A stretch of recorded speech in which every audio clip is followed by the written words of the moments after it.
नमस्कार विद्यार्थी मित्रांनो, आज आपण साहित्याची भाषा या शीर्षकाखाली जो काही विचार मांडला जातो आहे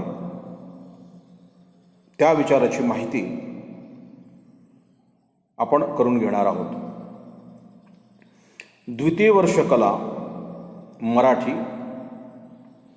विशेषतर अभ्यासक्रम पत्रिका क्रमांक 2 साहित्य विचार या शीर्षकाच्या अंतर्गत या पहिल्या सत्रामध्ये घटक क्रमांक 3 त्याच्यामध्ये साहित्याची भाषा हा मुद्दा आलेला आहे. तर ही साहित्याची भाषा कशी असते, ज्या भाषेच्या द्वारा साहित्यकृती अवतरते ती भाषा कशी आहे, अर्थात साहित्याची भाषा कशी आहे याचा परिचय आज आपण करून घेणार आहोत. आता साहित्याची भाषा म्हटल्यावर किंवा साहित्याच्या भाषेचा परिचय करून घेताना आपल्याला साधारणतः व्यवहारामध्ये वापरली जाणारी भाषा, शास्त्रीय साहित्याची भाषा आणि या दोन्ही भाषेच्या तुलनेत ललित साहित्याची किंवा एक साहित्याचा विद्यार्थी म्हणून जी भाषा किंवा ज्या साहित्याचा आपण विचार करतो त्या साहित्याची भाषा नेमकी कशी आहे याचाही परिचय या निमित्ताने आपल्याला होईल. म्हणजेच काय, साहित्य निर्मितीमध्ये अर्थात साहित्य निर्माण करताना किंवा ज्या साधनाच्या आधारे ज्या माध्यमाच्या द्वारे साहित्य निर्माण होते ते साधन किंवा ते माध्यम म्हणजे नेमकं काय आहे, ते कसं आहे, या अनुषंगानेच आपल्याला आज साहित्याची भाषा या मुद्द्याच्या अनुषंगाने विचार करायचा आहे. हा विचार करतानाच आधी म्हटलं मी आपल्याला की व्यवहार भाषा, शास्त्रीय साहित्याची भाषा आणि साहित्याची भाषा अर्थात ललित साहित्याची भाषा या तीनही प्रकारच्या भाषेमध्ये नेमके अंतर काय आहे किंवा या तिन्ही भाषेचा परस्पर नेमका संबंध काय आहे हेही आपल्याला या अनुषंगानं पाहायचं आहे. तर इथे साहित्याची भाषा हे पाहत असताना आपल्याला भाषा म्हणजे काय याचाही विचार या अनुषंगाने करावा लागेल. मानवी शब्द किंवा अर्थात मानवानी शब्द आणि भाषेची निर्मिती ही संदेशवहनासाठी केलेली आहे. भाषेमध्ये शब्द असतात, हे शब्द मानवाने निर्माण केलेले असते. या मानवानी शब्दाची निर्मिती आणि भाषेची निर्मिती ही कशासाठी केली तर संदेशवहनासाठी केलेली आहे. आणि याच भाषेद्वारा म्हणजे भाषेच्या आधारे माणूस साहित्य आणि शास्त्राची निर्मिती करतो. म्हणजेच भाषेशिवाय त्याला साहित्य आणि शास्त्राची निर्मिती करणे अशक्य आहे. आणि म्हणूनच या भाषेच्या आधाराने तो साहित्याची आणि शास्त्राचीही निर्मिती करतो.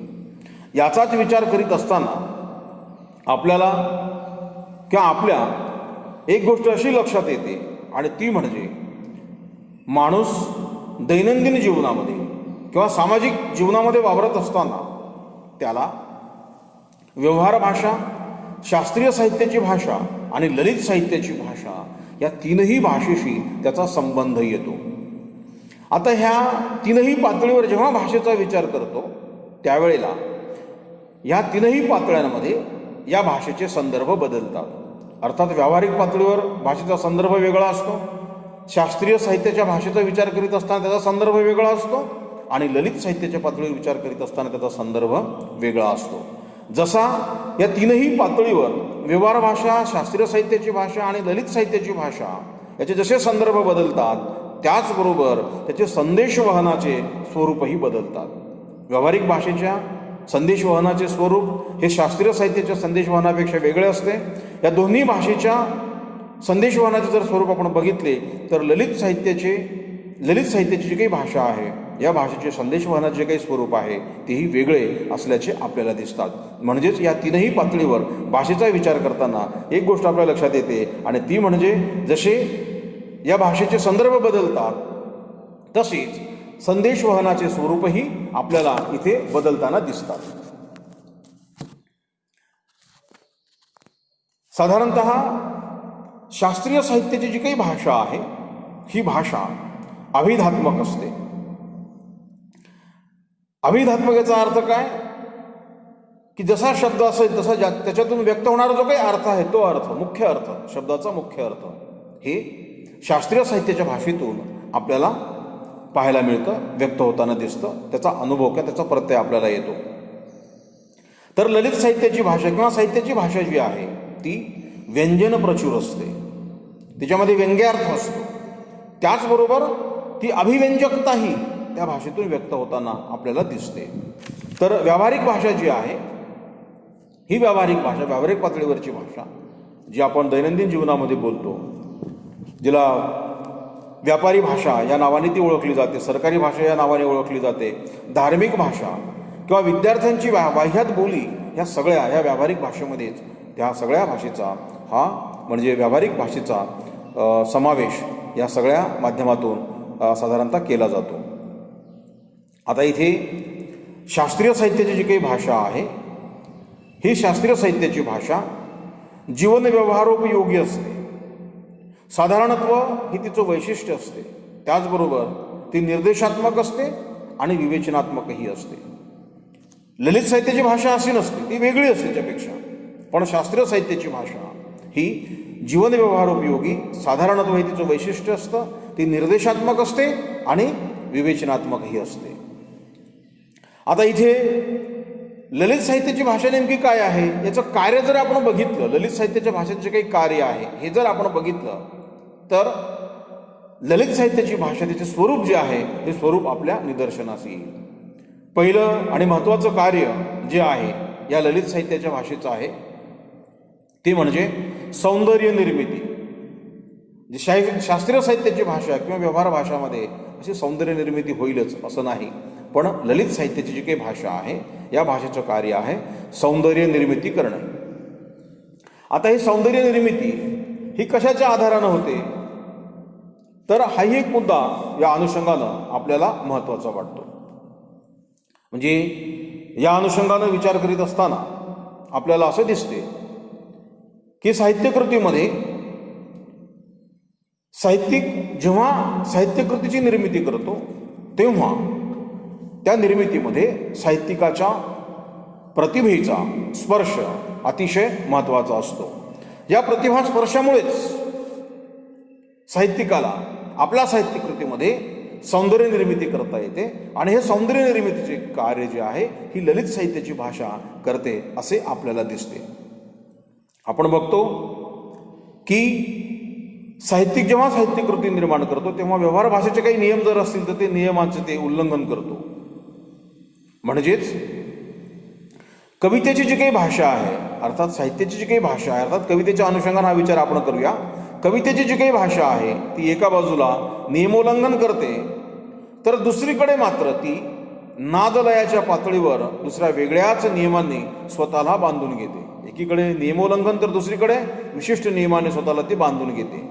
म्हणजे प्रास, अनुप्रास, यमकादी शब्दालंकार, शब्द, शब्दबंध, वाक्यबंध, नादप्रतिमा इत्यादी घटकांशी नियमित अंतराने होणारी प्रमाणबद्ध पुनरावृत्ती हे कवितेचे सारे अंगघटक आहेत आणि ते विविध प्रकारच्या नादलयीने एकत्र असे बांधलेले असतात, ते गुंफलेले असतात.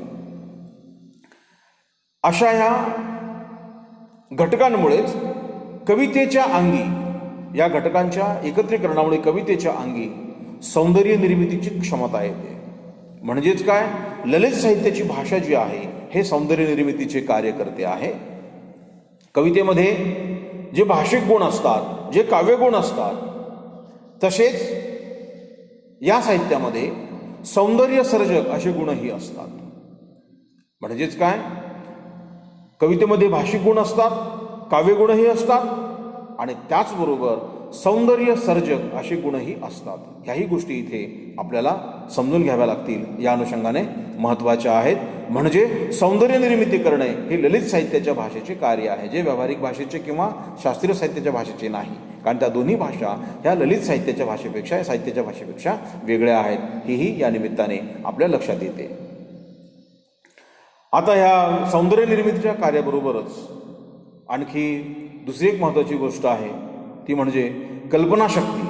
कल्पनाशक्तीचा विचार या ललित साहित्याच्या भाषेच्या अनुषंगाने आपल्याला करावा लागतो. डॉक्टर सुधीर रसाळ यांनी कविता आणि प्रतिमा या आपल्या ग्रंथामध्ये कवीची कल्पनाशक्ती ही काय करते तर भाषेचे काव्यामध्ये रूपांतर करते असा विचार मांडत असतानाच किंवा या विचाराचा त्याने विस्ताराने हा विचार विशद केलेला आहे. मनातील प्रारंभीची अंधुक अस्पष्ट अशी कल्पना कवीच्या भाषा वापरण्याच्या क्षमतेच्या हवाली केली जाते आणि ही जी भाषा आहे ती भाषा दैनंदिन व्यवहारात वापरली जाणारीच भाषा असते. ती स्थिरावलेली असते, पण तिचा स्वतःचा असा अर्थ, प्रपंच आणि व्याकरणाचीही चाकोरी असते. त्याची सगळी बंधने जी आहेत ती कवीला झुगारता येत नाही.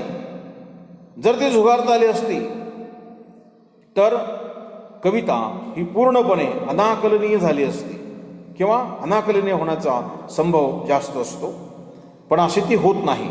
म्हणजेच काय, कवी व्यावहारिक पातळीवर वापरली जाणारी जी काही भाषा आहे त्या भाषेची सगळीच बंधनं ते सगळे झुगारू शकत नाही किंवा झुगारत नाही.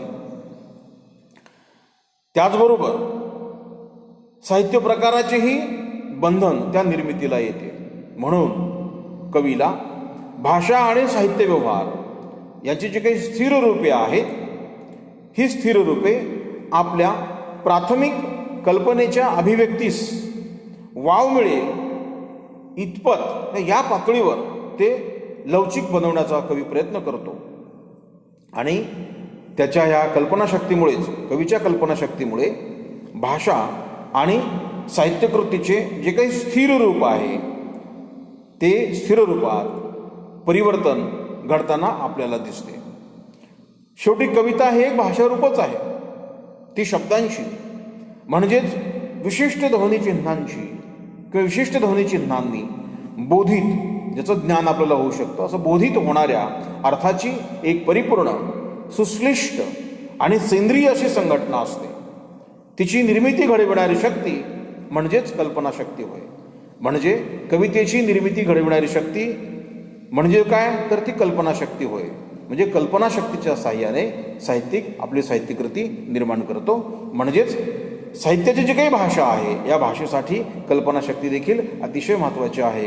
ही गोष्ट आपल्याला इथे समजून घ्यावी लागेल. त्याचबरोबर संदेशवहन करणे हे ललित साहित्याच्या भाषेचे एक वैशिष्ट्य आहे किंवा ललित साहित्याच्या भाषेचे कार्यच आहे.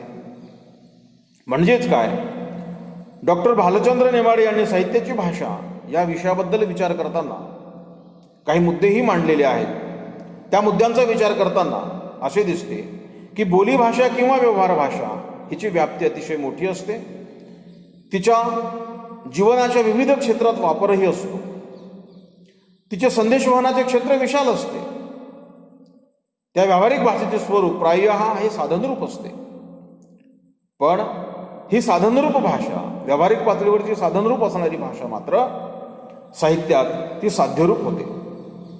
या भाषेचे काही कार्य आहे ते अंतिमतः विशिष्ट मर्यादेपुरते एकपदरी संदेशवहन करणे हे आहे. म्हणून बोलणारा, ऐकणारा व संदेश या तीन घटकांना किंवा हे तीन घटक धरून नैमित्तिक पातळीवर या भाषेचा व्यवहार होत असतो. तर शास्त्रीय भाषा जी आहे किंवा शास्त्रीय साहित्याची भाषा आहे ती धार्मिक, मानव्य, रसायन, जीव अशा अनेकविध शास्त्रक्षेत्र निर्दिष्ट पदांनी भरलेली असते. विवेकनिष्ठ अर्थव्यक्तीला सर्वाधिक महत्त्व तिथे असल्याने सुस्पष्टता ही तिचे प्रमुख लक्षण बनते, अर्थात शास्त्रीय साहित्याच्या भाषेचे. त्यामुळे शास्त्रीय साहित्याच्या भाषेमध्ये पारदर्शक पद्धतीत अर्थघटकांची तर्कसंगत अशी मांडणी केलेली असते. ती पूर्णार्थाने साधनात्मक असते.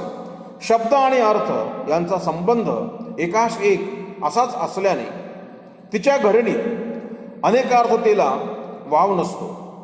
गणिती अचूकपणा हा तिचा विशेष आहे. अशा या लेखनातील गद्य भाषेला सामाजिक परंपरेची मोठी जरुरी असते किंवा आवश्यकता असते. बुद्धीला क्षीण दिल्याशिवाय ती अवगत होणे कठीण असते. तिचे उल्लेखनीय वैशिष्ट्य म्हणजे साहित्य भाषेप्रमाणे ती लेखकागणिक बदलत नाही. म्हणजे साहित्यिक भाषा लेखकागणिक बदलत जाते, पण शास्त्रीय साहित्याची भाषा मात्र लेखकागणिक बदलत नाही. हेही महत्त्वाचे वैशिष्ट्य तिचे आहे. तर साहित्याची भाषा काय करते, कशी असते साधारणतः, तिच्या संदेशवहनाचं जे काही कार्य ती कशी करते, तर साहित्याची भाषा ही व्याकरणापलीकडचे अर्थाधिक्य व्यक्त करते.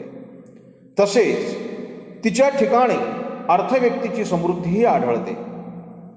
नुसत्या किंवा केवळ ती संदेशवहनाचे कार्य करीत नाही, तर अनेकार्थत्व हे या साहित्याच्या भाषेचे खास विशेष आहे.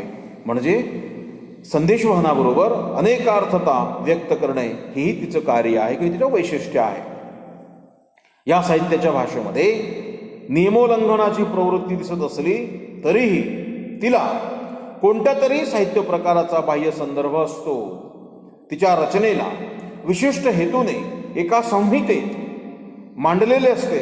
अशा संहितेबद्दल काही पूर्वग्रह वाचकाने परंपरेने पाळलेले असतात.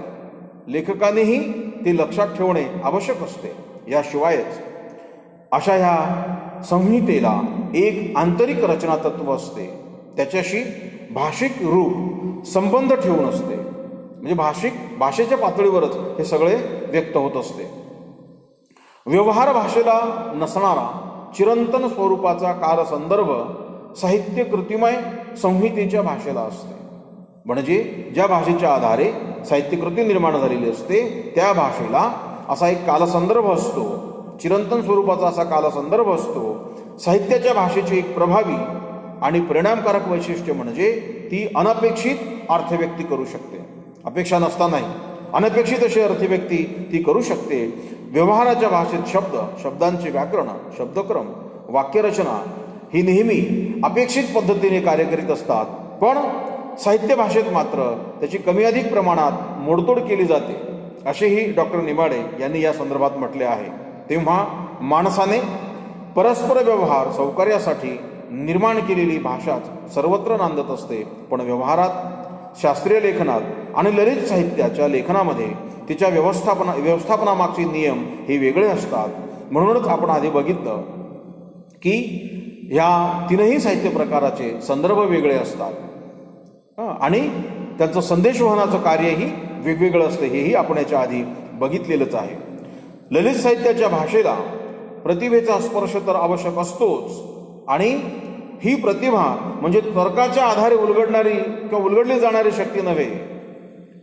म्हणूनच असं म्हटलं जातं की बुद्धिगत तर्काच्या आधारे जिच्या नियमावलींचा शोध घेता येत नाही अशी एक भाषिक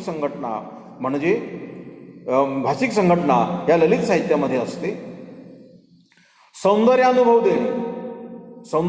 देणे हे तिचे साधन आहे.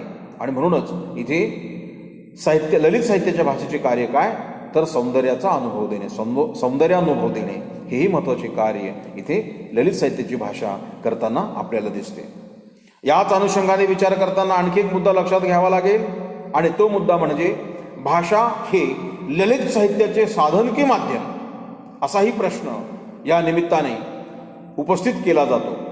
म्हणजे ललित साहित्याची जी काही भाषा आहे ती भाषा साधन म्हणून येते की माध्यम म्हणून येते, अशा प्रकारचा एक बहुचर्चित प्रश्न या साहित्य विचाराच्या अनुषंगाने, साहित्याच्या भाषेच्या अनुषंगाने उपस्थित केला जातो. इथे भाषा हे ललित साहित्याचे साधन की माध्यम असा तो प्रश्न आहे. ही भाषा नुसती नेहमीची भाषा नसते, तर भाषेचे एक सौंदर्य संस्कारित रूप असते. म्हणजे ललित साहित्यातील जी काही भाषा आहे ती भाषा काय आहे, तर भाषेचे एक सौंदर्य संस्कारित रूप ती असते.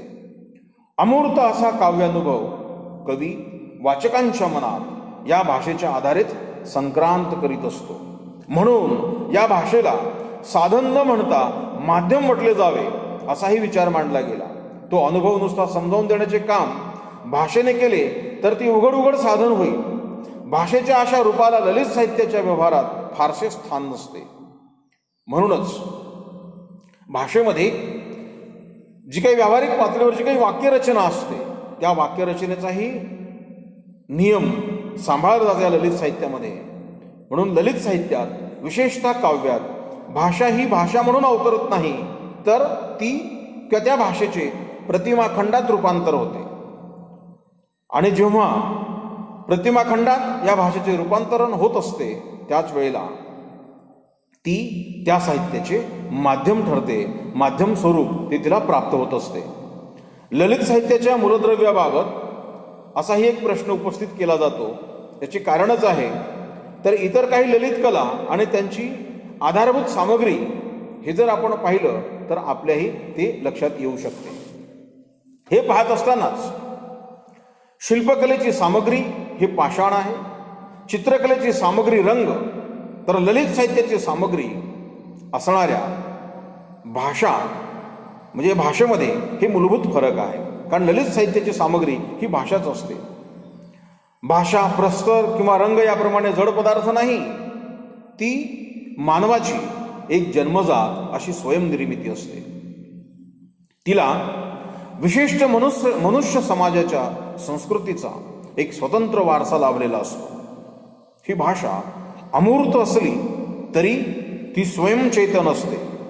म्हणूनच रेने वेलेक आणि वॉरेन हेस्टिंग या विचारवंतांनी असे म्हटले आहे की इतर कलाहून साहित्याची वेगळी अशी की साहित्य कलेला स्वतःचे असे खास माध्यम नाही व या कलेची अनेक मिश्र रूपे आणि सूक्ष्म संक्रमणे निसंशयपणे अस्तित्वात असतात. तर प्राध्यापक शरदचंद्र मुक्तिबोध यांनी मात्र भाषा ही कवी किंवा कलावंताचे साधन असल्याचे सांगितले आहे. त्यांच्याच मते प्रतिभानुभव किंवा प्रतिभानुभव हे माध्यम आणि ललित संघटना निर्माण करणे हे कवीचे उद्दिष्ट असते असे त्यांनी म्हटलेले आहे. तर डॉक्टर भालचंद्र नेमाडे यांनी मात्र वेगळी भूमिका घेतली आहे. त्यांनी भाषेच्या संदर्भातील साधन व माध्यम या संकल्पना स्पष्ट तर केल्याच, त्याचबरोबर भाषा या साधनाची परिणती ही माध्यमात कधी होते त्याचेही गमक त्यांनी सांगितले. त्यासाठी ते भाषेचे अर्थवहनाचे जे काही कार्य आहे हे कार्य ते लक्षात घेतात. व्याकरणाचे नियम सांभाळीत हे कार्य जोपर्यंत भाषा करते तोपर्यंत ती साधन असते आणि जेव्हा ते कार्य करून भाषा आणखी काही प्रकट करते त्यावेळेला ती माध्यम बनते असेही त्यांनी या अनुषंगाने म्हटलेले आहे.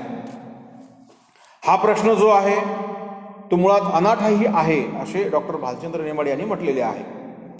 याचं कारण असं आहे की भाषा ही साहित्य प्रकारानुसार कधी साधन तर कधी माध्यम म्हणून वावरते. भावकवितेमध्ये त्यांनी उदाहरणं काही दिलेली आहेत. ते भावकवितेमध्ये ती माध्यम म्हणून वावरते तर निबंधामध्ये मात्र ती साधन म्हणून वावरते. नाटकात ती प्राय साधन असते तर कादंबरीत या दोन्ही भूमिका ती वठविते.